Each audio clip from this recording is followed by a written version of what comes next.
Halo, selamat siang.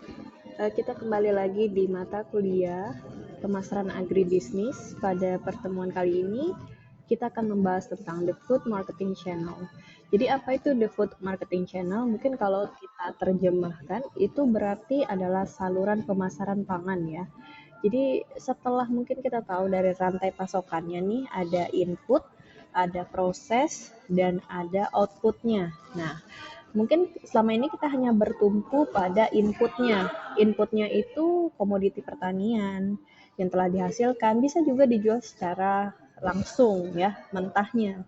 Tapi kalau kita ingin meningkatkan value-nya, nah kalau misalkan ingin meningkatkan value-nya itu kan memerlukan pendekatan pemasaran. Nah, pendekatan pemasaran ini dapat diolah, diinovasikan produknya, dapat menjadi makanan atau dapat menjadi komposisi suatu produk dan juga bisa dikemas gitu ya, dan berbagai macam lain. Jadi makanya di sini perlu kita ketahui bahwa ada saluran makanan untuk pangan itu sendiri. Nah, ini ada chapter tersendirinya. Baik, kita lanjutkan. Nah, tujuan pembelajarannya itu apa aja sih? Yang pertama itu untuk memberikan konsep mengenai saluran pemasaran pangan dan perannya masing-masing sektor dalam agribisnis. Dan juga yang kedua, mendiskusikan posisi perusahaan di berbagai titik dalam saluran pemasaran pangan. Dan yang ketiga, membangun model penawaran dan permintaan yang dapat mengakomodir atau mengakomodasi tahapan dalam saluran pemasaran pangan.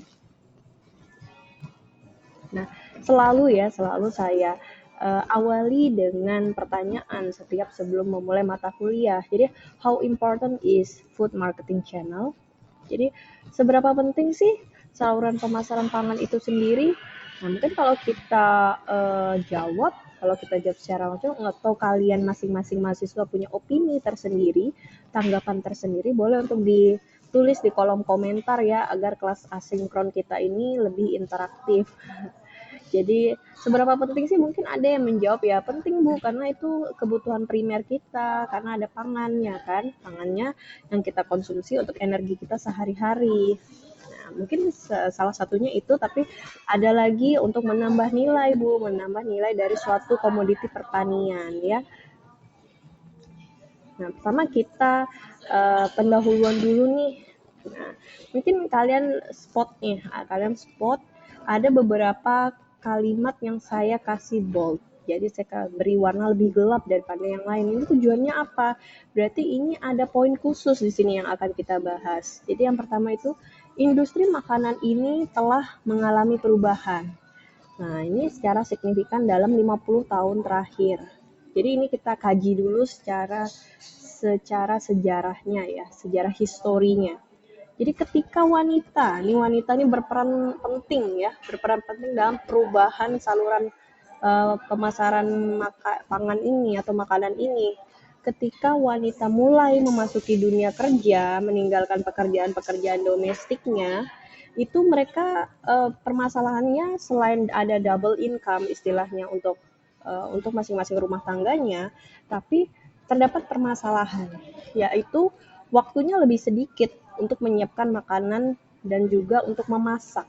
Nah, ini berimbas nggak sih? Ya, kita tahu kan kalau di dalam populasi dunia ini terdiri kalau dari jenis kelaminnya itu ada laki-laki dan perempuan. Nah, ketika salah satunya mungkin mempunyai opsi yang lain, maka ini akan berimbas nih kepada populasi semuanya. Jadi setelah itu terdapat perubahan pola konsumsi di sini. Jadi uang penghasilan yang didapatnya itu tidak dialokasikan untuk mengolah sendiri, tapi mereka lebih prefer atau lebih memilih untuk membeli makanan siap saji.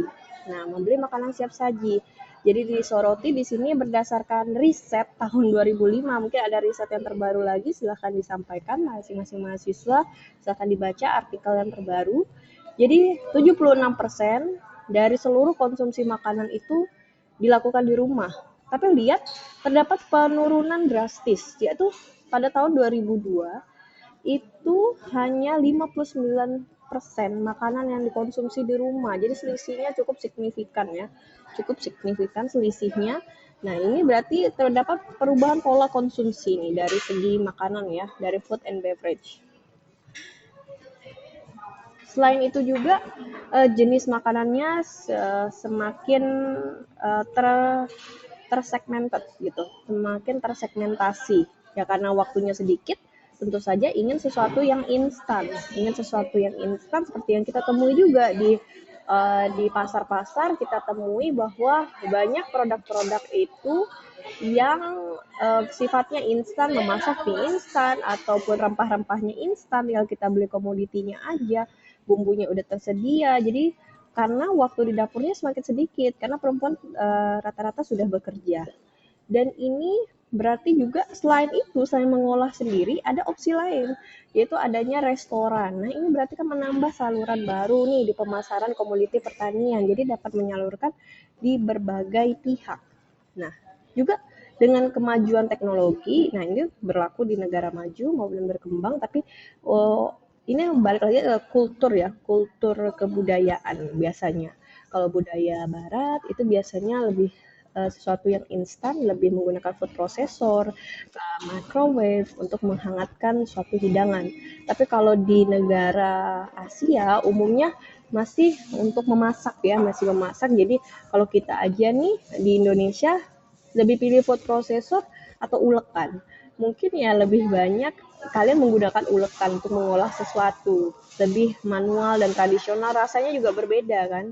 Meskipun lebih advance teknologi yang itu, microwave terkait listrik juga dan lain-lain pertimbangannya, saya rasa mayoritas juga lebih memilih untuk menghangatkan sendiri dengan panci. Kalau di budaya Asia, nah ini kultur kebudayaan juga ya, faktor kebudayaan. Jadi, of course, ini semua berakhir pada konsumen saat ini bersedia membayar lebih untuk mendapatkan makanan yang berkualitas, instan, dan sehat juga ya. Nah, itu faktor-faktor yang diperhatikan sekarang. Nah, selanjutnya lagi ada pola konsumsi masyarakat Indonesia. Jadi seperti yang saya katakan, kenapa sih pangan itu penting? Ya pangan itu penting karena kebutuhan dasar manusia untuk dapat um, mewujudkan SDM yang berkualitas. Dan juga kita tahu ada indeks pembangunan ya, ada indeks pembangunan. Itu siapa yang melaksanakan pembangunan itu? Tentu saja dari SDM. Kalau SDM-nya sudah ternutrisi yang baik dan juga lebih berenergi, itu kan berarti kan akan lebih termotivasi untuk mengerjakan sesuatu yang lebih produktif ya. Nah, itu. Lalu kebutuhan pangan itu apa sih? Yang dimaksud pangan ini apa sih? Jadi kebutuhan pangan itu merupakan penjumlahan dari kebutuhan pangan dari konsumsi langsung, kebutuhan industri, dan permintaan lainnya. Jadi kita lihat di sini ada korelasi ya, di sini ada korelasi antara jumlah penduduk dan kesejahteraan masyarakat. Dan juga kalau ada peningkatan pada jumlah penduduk ini berarti dari tingkat natalitasnya, kelahirannya, itu akan berimbas pada meningkatnya kuantitas produk. Tapi kalau masyarakat semakin sejahtera juga, kita tidak boleh anggap disampingkan bahwa kesejahteraan masyarakat itu juga mendorong masyarakat yang lebih kritis dalam makanan apa yang mereka konsumsi sehari-harinya. Nah, ini akan berimbas pada jumlah kebutuhan kualitas produk yang makanan yang meningkat juga. Jadi semakin meningkat, semakin beragam kebutuhannya, itu ada istilah khususnya, yaitu ada istilah diversifikasi pangan. Nah, itu mungkin untuk knowledge kalian ya. Lalu di sini kita bahas ada pola konsumsi masyarakat. Jadi trennya apa nih? Seperti yang kita lihat trennya, kita lihat ada padi, ada makanan dan minuman jadi, instan, ada nominal dan realnya ya. Jadi berdasarkan komoditasnya itu dilihat, kalau kita tinjau pengeluaran per kapita sebulan itu pada tahun 2000 kita komparisi 2019 dan 2020 itu rata-rata mengalami peningkatan ya.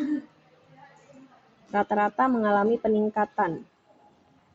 Kenapa kita dapat katakan mengalami peningkatan? Karena dapat dilihat di sini ya.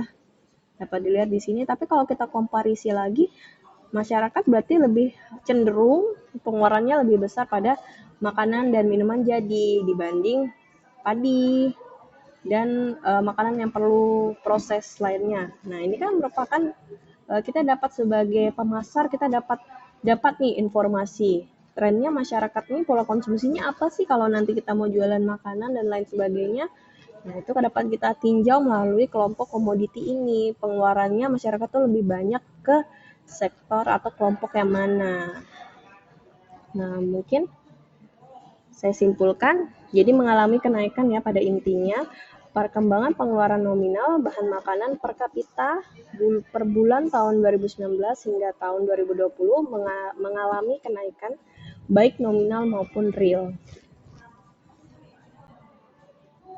Oke, mungkin kita ada question mark, ada tanda tanya. Tahun 2019 itu ada apa sih? Jadi pada tahun 2019 itu pandemi COVID ya. Jadi itu merupakan huge benar-benar disrupsi terbesar untuk masyarakat global ya, bukan hanya Asia maupun Eropa, Amerika dan benua-benua lainnya. Tapi semua ini berimbas pada konsumsi masyarakat. Jadi pada saat itu pandemi ini menyebabkan adanya wabah penyakit. Nah, ini kan akan mempengaruhi pola konsumsi masyarakat. Nah, karena adanya wabah pandemi ini, maka meningkatkan kesadaran masyarakat. Jadi lebih cenderung hidup sehat. Nah, bagaimana untuk meningkatkan imunnya melalui konsumsi bahan makanan sehat, yaitu sayur dan buah.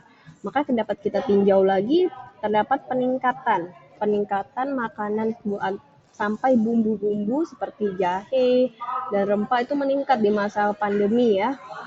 Kita dapat lihat di sini datanya.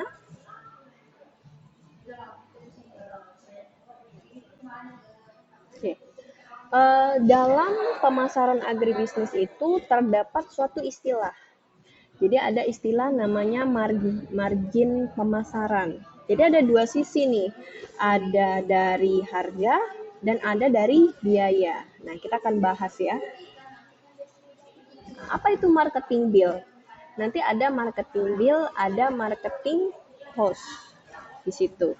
Jadi marketing bill itu merupakan perbedaan antara total pengeluaran konsumen untuk semua produk pertanian yang telah diproduksi di dalam negeri dan diterima petani untuk produk pertanian yang sama.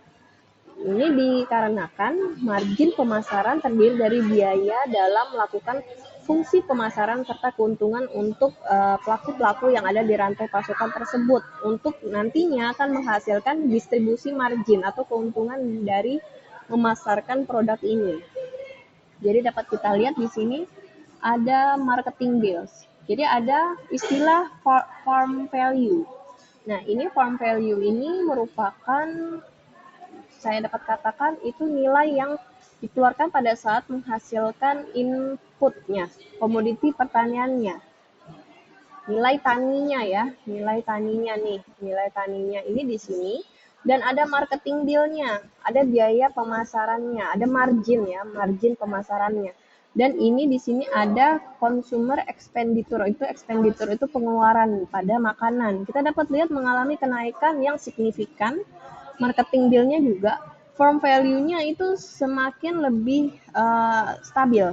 Nah, itu kenapa ya? Nanti kita bahas ya. Nah, di sini kita akan bahas. Nah, apa itu nilai taninya atau farm value-nya? Jadi dapat kita lihat ini ada perkembangan dari tahun 1979 sampai 1999. Nah, itu dapat kita lihat perbedaan di sini adalah nilai tani atau farm value-nya itu semakin menurun ya. Karena adanya teknologi dan lain sebagainya itu dapat mendatangkan manfaat atau keuntungan bagi produsen, itu dapat mengefisiensikan proses yang mereka lalui dalam menghasilkan komoditi pertanian. Sedangkan marketing bill-nya nih berarti cost-nya kan ditekan ya, cost-nya ditekan semakin rendah, tapi setelah cost-nya ditekan tentu saja hasil atau tujuannya adalah untuk mendapatkan profit yang tinggi. Profit yang tinggi ini didapatkan dari marketing bill ini, margin pemasaran ini. Jadi di sini marketing bill itu apa sih Bu? Jadi marketing bill itu adalah labor, packaging, transportation, energy, profit, advertising, depreciation, rent, interest, repairs, business tax, and other costs ya. Jadi di sini ada karyawan, ada packaging, kemasan, ada transportasi, ada energi, ada juga keuntungan, dan ada iklan dan lain sebagainya. Jadi dapat kita lihat berarti trennya sekarang itu semakin tinggi nih nilai pemasaran yang dibutuhkan, marketing bill yang dibutuhkan oleh suatu perusahaan dalam menghasilkan saluran pemasaran pangan yang bernilai baik ya. Oke, di sini ada komparisinya, ada komparisinya. Jadi apa itu marketing bill? Marketing bill itu berarti sama dengan marketing margin, yaitu berbagai macam ongkos-ongkos dalam menyalurkan barang dari produsen ke konsumen. Nah, terdiri dari retail margin, yaitu selisih harga yang dibayarkan konsumen dari harga yang dibayarkan. Lalu ada juga profit margin, yaitu keuntungan yang didapatkan dari setiap middleman atau lembaga tata niaga. Tata niaga itu penjualnya ya. Lalu ada biaya pemasaran. Biaya pemasaran itu merupakan biaya transaksi. Jadi banyak ya biaya transaksi. Ada biaya terminal, bongkar muat. Ada transaksi itu yang diperlukan lah untuk memindahkan ya. Lalu ada transportation cost, biaya transportasi. Lalu ada share cost. Nah ini biaya seperti distribusi profit atau biaya yang kita bayarkan setelah menggunakan jasa tersebut untuk dapat mendistribusikan produk kita. Oke, di sini kita langsung ke konsep utilitas. Utilitas itu apa ya? Utilitas itu merupakan nilai. Nah, nilai ya. Jadi seluruh produksi pertanian, pengolahan makanan, dan aktivitas pemasaran itu tujuannya adalah menciptakan nilai makanan. Nah, ada beberapa jenis nilai. Nilai dari makanan ini atau pangan ini ya. Yang pertama itu dari form utility atau nilai bentuk. Ada utility, time utility, itu nilai waktu. Ada place utility, nilai tempat. Ada possession utility atau nilai kepemilikan. Nah, di nilai bentuk ini masyarakat itu atau konsumen ya sebagai konsumen itu menginginkan bahwa barang yang dibeli mereka ini sudah dapat langsung dikonsumsi mereka. Lalu juga sesuai dengan kebutuhannya maksud saya ya. Lalu juga di sini ada nilai waktu. Jadi pada saat mendapatkan produk tersebut itu sesuai dengan kebutuhan yang mereka inginkan memenuhi. Lalu ada place, itu lokasinya nyaman untuk berbelanja. Dan juga ada possession utility. Jadi ini merupakan keinginan konsumen untuk supaya memiliki barang tersebut. Memiliki dan membutuhkan. Jadi keinginan memiliki dan membutuhkan itu sesuatu yang sedikit berbeda. Jadi dia ini hanya ingin memiliki barang ini. Jadi tapi kalau digunakan ya itu urusannya nanti. Yang penting memiliki dulu nih kalau possession utility ini. Oke, kita lanjutkan. Jadi ini ada contoh supaya kita dapat gambaran. Jadi contohnya itu misalkan form utility. Jadi people are going to buy sticks, not live cow ya. Jadi orang itu akan membeli daging daripada sapi yang masih hidup. Jadi seperti itu. Jadi ya, membeli sesuai kebutuhannya. Lalu ada time utility. Orang membeli daging dan juga santan pada saat Idul Fitri. Nah, ini bukan fenomena yang asing ya, ini sudah umum. Lalu juga ada place utility. Orang beli barang itu di swalayan. Lalu juga ada possession utility, membayar makanan itu menggunakan credit card. Nah, ini kan berarti yang penting saya punya makanan, caranya saya kredit dulu, tidak masalah, yang penting saya punya makanan. Nah, itu possession utility. Oke, di sini ada saluran pemasaran pangan ya. Di sini pertama kita awali dari input dan produksi di dalam pertanian itu sendiri, agribisnis itu sendiri. Baru dapat terbentuk farm utility. Nah, setelah itu diproses lagi nih makanannya. Jadi makanan yang jadi baru masih ditambah form utility-nya, ada bentuknya, lalu dijual lagi. Ini dari agen ke pengecer. Nah, ini baru ada place and time utility. Nah, ditambah lagi nih nilainya. Lalu setelah sampai ke konsumen itu baru ada time, place, and position utility. Nah, seperti itu ya proses alurnya. Mungkin sampai di sini dulu pertemuan kita pemasaran agribisnis pada bab ini. Semoga bermanfaat. Saya akhiri. Wassalamualaikum warahmatullahi wabarakatuh. Terima kasih.